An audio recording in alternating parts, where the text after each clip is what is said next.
पंजाबी वाले हैं। देखो गल ये है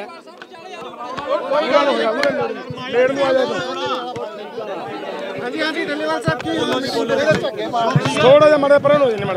माड़ा पर नहीं। चलो सवाल ये है, देखो गल ये है ओ भाई मगर ना बोलना बंद कर दो यार। हाँ सवाल ये है अज साडा जिहड़ा मेन एजेंडा सी ਉਹ ਇਹ ਸੀਗਾ कि सरकार ने कुछ समस्यावां पंजाब दीयां जिहड़ियां उलझियां होईयां सीगीयां जिवें किसानां दे जिहड़ी गन्ने दी पेमेंट वाला मामला सी। पिछले दिनां तुसीं देखिआ कि सरकार ने इहनूं तलका के लै गई सी कि असीं सितंबर दे लास्ट दे उत्ते 30 सितंबर नूं असीं किश्तां ना देवांगे। ਉਹਦੇ ਤੇ ਅੱਜ मतलब साडा फैसला ये होया सरकार ने मन लिया कि असीं 7 सितंबर नूं दोबारा मीटिंग होएगी साडे नाल। उस दिन तक सारे दी सारी पेमेंट गन्ने दी किसानां तक मतलब किसानां दे खात्यां दे विच पा दित्ती जाएगी, चाहे वो प्राइवेट है। और उहदे च एक बड़ी इंपॉर्टेंट गल ये वेखण वाली है कि जिहड़ी मिल सीगी फगवाड़ा मिल दा जिहड़ा मतलब 72 करोड़ रुपया फसिया पिया सी लोकां दा, ਉਹਦੇ चों सरकार ने ये मन लिया कि असीं 28 करोड़ रुपया उन्हां तरीकां तो पहला किसानां नूं मतलब पेमेंट दे देंगे। बाकी साडा 44 करोड़ रुपया जिहड़ा वो असीं उन्हां दी प्रॉपर्टी अटैच करी जा रहे हैं और उन्होंने प्रॉपर्टी नूं उन्हां दी नूं सेल करके वो भी असीं बहुत जल्दी मतलब किसानां नूं दे देंगे। तो दूसरी जिहड़ी गल है होर जिहड़ी एक बहुत वड्डी सीगी कि असीं साडे किसान चाहुंदे सीगे कि इहनूं मिल छेती चले। वो 5 नवंबर तक मिल चलाउण दी उन्होंने जिम्मेवारी चक ली कि असीं 5 नवंबर नूं मिल चलावांगे। और अगली जिहड़ी गल एक होर है साडी एक मंग सीगी कि साडे जिहड़े पंजाब दे लोक मोर्चे दे विच साडे किसान शहीद होए सीगे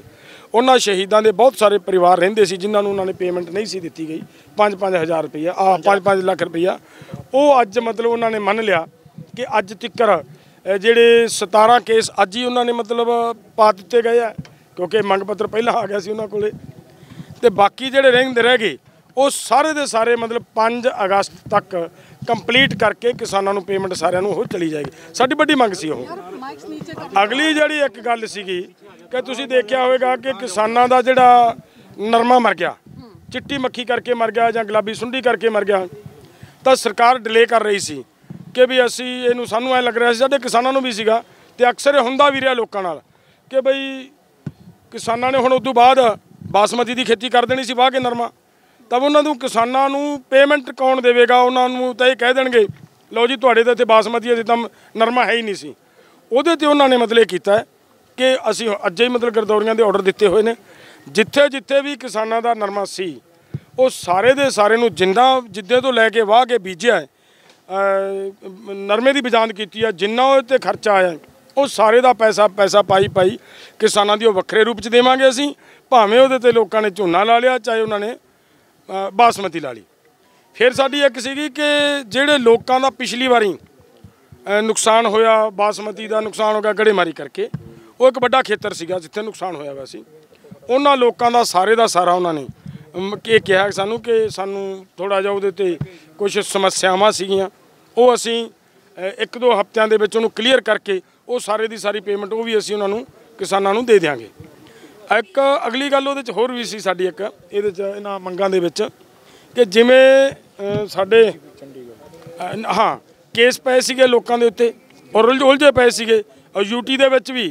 तुसीं देखिआ साडे बच्चे साडीआं बच्चियां साडीआं बेटियां प्रोटेस्ट दे विच साडे दिल्ली दे चलदे प्रोटेस्ट की हमायत करदियां रहियां ने और उन्हां सारिआं दे उत्ते मुकदमे परचे तरह दे लगे हुए सी। और अज इत्थे फैसला होया कि पंजाब दे जिन्ने मुकदमे ने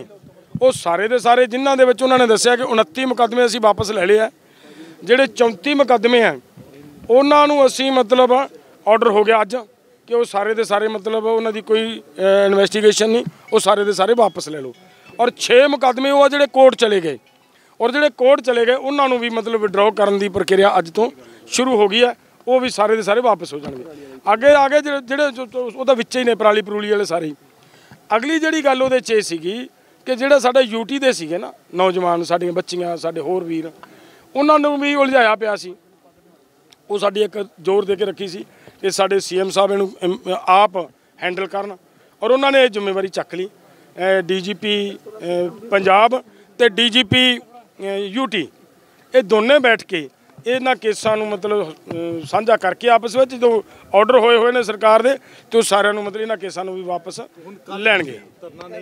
हाँ जो देखो गल की है धरना देण दा मतलब तो ये हुंदा ना भी जे साडीਆਂ ਮੰਗਾਂ नहीं ਮੰਨੀਆਂ ਜਾਣਗੀਆਂ तो फिर धरना देना सीगा। ਅੱਜ ਜਦੋਂ ਸਰਕਾਰ ਨੇ ਸਾਡੀਆਂ ਮੰਗਾਂ ਮੰਨ ਲਈਆਂ ਨੇ ਤਾਂ ਫਿਰ मतलब ਸਾਡਾ ਇਹ ਹੈ कि ਅਸੀਂ ਕੱਲ੍ਹ ਵਾਲਾ ਜਿਹੜਾ ਪ੍ਰੋਗਰਾਮ ਹੈ ਉਹ ਅਸੀਂ ਪੋਸਟਪੋਨ ਕੀਤਾ ਹੈ। ਮੈਂ ਫਿਰ ਕਲੀਅਰ ਕਰ ਦਿਆਂ ਅਸੀਂ ਉਹਨੂੰ ਪੋਸਟਪੋਨ ਕੀਤਾ ਆਉਣ ਜਿਹੜੀ ਮੀਟਿੰਗ ਉਹਨਾਂ ਨੇ ਸਾਨੂੰ ਦੁਬਾਰਾ ਦਿੱਤੀ ਹੈ ਉਹ ਦਿੱਤੀ ਹੈ ਕਿ 7 ਸਤੰਬਰ ਨੂੰ ਦੁਬਾਰਾ ਕਿਸਾਨ ਜਥੇਬੰਦੀਆਂ ਨਾਲ ਤੁਹਾਡੇ ਨਾਲ ਬੈਠ ਕੇ ਮੀਟਿੰਗ ਕਰਾਂਗੇ ਔਰ ਉਹਦੇ ਵਿੱਚ ਜਿਹੜੇ ਕੋਈ ਮਸਲਾ ਰਹੇਗਾ ਸਾਨੂੰ ਦੱਸਿਓ ਉਹਨੂੰ ਵੀ ਸੋਲਵ ਕਰ ਦਿਆਂਗੇ। ਅਗਰ ਨਹੀਂ ਕੋਈ ਉਦੋਂ ਤੱਕ ਸਾਡੀਆਂ ਸਮੱਸਿਆਵਾਂ ਰਹਿੰਦੀਆਂ ਨੇ ਤਾਂ ਫਿਰ ਅਸੀਂ ਉਹਦੇ 'ਤੇ ਐਕਸ਼ਨ ਅਗਲਾ ਪ੍ਰੋਗਰਾਮ ਲੀਕ ਸਕਦੇ ਹਾਂ। ਇੱਕ ਹੋਰ ਵੱਡੀ ਗੱਲ ਹੈ ਕਿ ਜਿਹੜੇ ਸਾਡੇ ਤਾਰੋਂ ਪਾਰ ਲੋਕ ਦੋ ਮਸਲੇ ਬੜੇ ਵੱਡੇ ਸੀਗੇ। ਇੱਕ 19,200 ਪਰਿਵਾਰ ਸੀਗੇ ਜਿਹੜੇ ਜਿਨ੍ਹਾਂ ਦਾ 2007 ਦਾ ਇੱਕ ਕਾਨੂੰਨ ਬਣਿਆ ਸੀ ਫੈਸਲਾ ਹੋਇਆ ਸੀਗਾ ਕਿ ਉਹਨਾਂ ਕਿਸਾਨਾਂ ਨੂੰ ਉਹਨਾਂ ਨੇ ਜ਼ਮੀਨਾਂ ਦੇ ਮਾਲਕ ਬਣਾਇਆ ਸੀ ਜਿਨ੍ਹਾਂ ਜ਼ਮੀਨਾਂ ਦੇ ਉੱਤੇ ਲੋਕ मतलब ਕਾਸ਼ਤ ਕਰ ਰਹੇ ਸੀ। ਔਰ ਉਦੋਂ ਬਾਅਦ 2015 ਦੇ ਵਿੱਚ ਆ ਕੇ ਉਹ ਸਾਰੇ ਦੇ ਸਾਰੇ ਉਹਨਾਂ ਦੇ ਮਾਲਕੀਅਤ ਹੱਕ ਇਹਨਾਂ ਨੇ ਖਤਮ ਕਰਤੇ ਸੀ।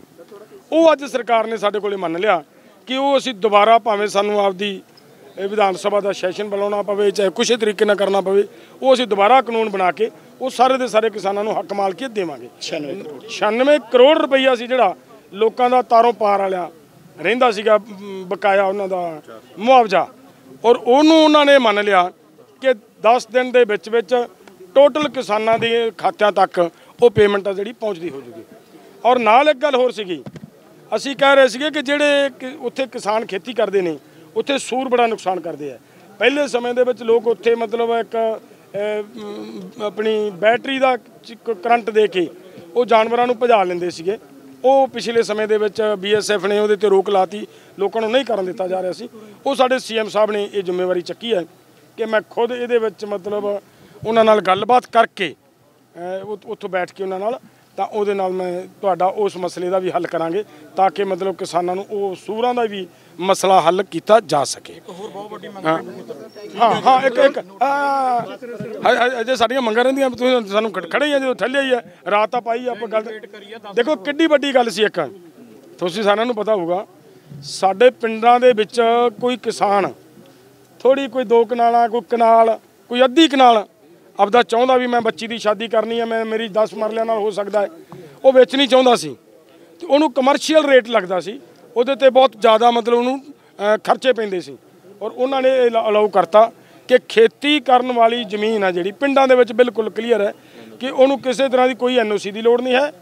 ਔਰ ਉਹਨੂੰ ਕੋਈ ਵੀ ਵਾਧੂ मतलब ਚਾਰਜਸ ਖਰਚਾ ਨਹੀਂ ਪਏਗਾ। ਉਹ ਕਲੈਕਟਰ ਰੇਟ ਜਾਂ ਉਸੇ ਸਿਸਟਮ ਨਾਲ ਹੀ ਉਹ ਰਜਿਸਟਰੀ ਮਿਲੇਗੀ ਕਿ ਅੱਗੇ ਕਮਰਸ਼ੀਅਲ ਨਹੀਂ ਉਹ ਜਿਹੜੀ ਲੈ ਰਿਹਾ ਉਹ ਲੈ ਰਿਹਾ ਖੇਤੀ ਵਾਲਾ ਲੈ ਰਿਹਾ ਖੇਤੀ ਦੀ ਜ਼ਮੀਨ ਹੈ ਉਹਨੂੰ ਦੇਖਣੀ ਹੈ ਵੀ ਜ਼ਮੀਨ ਖੇਤੀ ਦੀ ਹੈ। ਅਗਰ ਉਹ ਖੇਤੀ ਦੀ ਜ਼ਮੀਨ ਹੈ ਤਾਂ ਉਹਦੇ ਤੇ ਕੋਈ मतलब ਕਮਰਸ਼ੀਅਲ ਰੇਟ ਨਹੀਂ ਲੱਗੇਗਾ। ਨਹੀਂ ਜੇ ਅਗਲਾ ਕਮਰਸ਼ੀਅਲ ਵਾਸਤੇ ਕਰਦਾ ਤੇ ਉਹ ਅੱਗੇ ਜਦੋਂ ਵੇਚੇਗਾ ਉਹਦੇ ਤੇ ਉਹ ਜਾਣੇ ਉਹਦਾ ਕੰਮ ਜਾਣੇ ਉਨੀ ਦੇਰ ਤੱਕ ਨਹੀਂ ਹੈ।